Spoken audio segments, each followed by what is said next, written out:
Hey guys, Hyper here. So this kind of came out of the blue, but I am doing a collab. Now, it's been a very long time since I've done a collab actually, but I got messaged by some guy on Discord named JFCubing, and he was like, "Hey, do you want to do a collab?" So I was like, "Sure." They said the collab was gonna be about mistakes that cubers make, so I thought, hey, that's a pretty good idea. So yeah, here is my side of the video.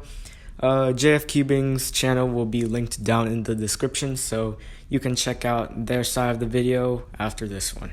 If you enjoyed the video, then be sure to like and subscribe because we are super close to 500 subscribers, which is halfway there to 1,000, so that's really cool. Anyways, without further ado, let's get on to 5 mistakes that I made in cubing. Number 1, being nice to non-cubers. So I know it's a pretty popular joke to say non-cubers do this and non-cubers do that, but it gets kinda repetitive at some point.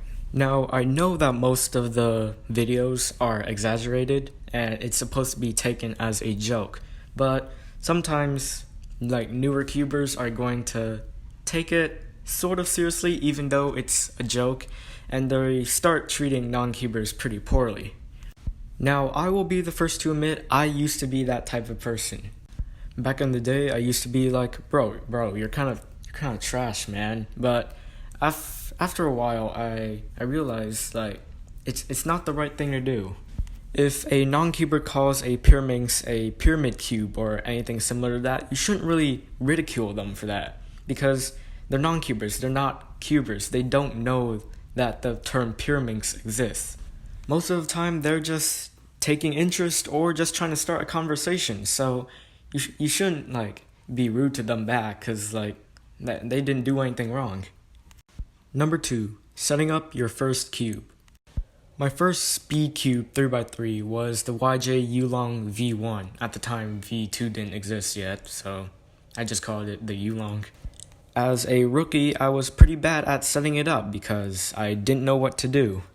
I just thought, hey, I just wanted to be fast and have some nice corner cutting. So I got out my screwdriver and started loosening it. And that's where the first mistake comes in, because I did not make all of the sides tensions even. The second mistake comes in like basically right after. I wanted it to be able to corner cut, which meant I had to make it loose because the Yulong really doesn't have very good corner cutting. So I made it really loose, which obviously makes it very loose, and it would pop basically all the time. No joke, I could pull out a corner straight from the 3x3 without taking anything apart. I could just reach in, grab the corner, and pull it out. That is how loose it was. Obviously, when I got my GTS 3M, I had done some research on how to set up puzzles properly, and I didn't screw anything up on the GTS 3M, which is good, because I spent like $30 on that thing. Number 3, rotations. Now, I am not an expert on 3x3. If you're gonna ask for like how to improve on speed cubes, I'm not the person to ask.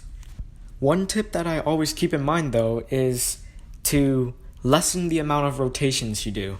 Rotations take a little bit more time to do than finger tricks, so logically, the less rotations you do, the faster your time.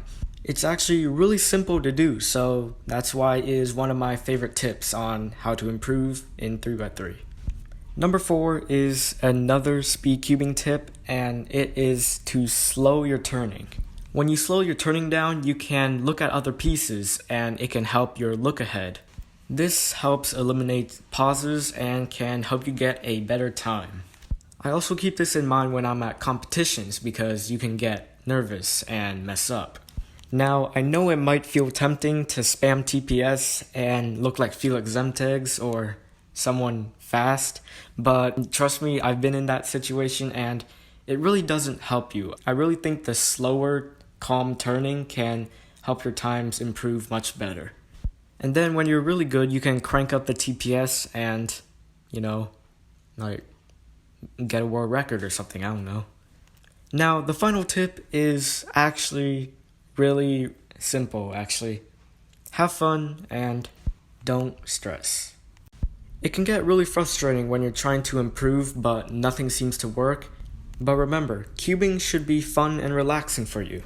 If you're feeling frustrated, you should just take a break. Now, I know it can be super hard to do that. Once again, I was in that situation before. I was grinding solves one afternoon and I was like, I am not gonna stop until I get 5 15s in a row. I spent the entire afternoon solving that cube and I could have done anything else, but I just kept cubing.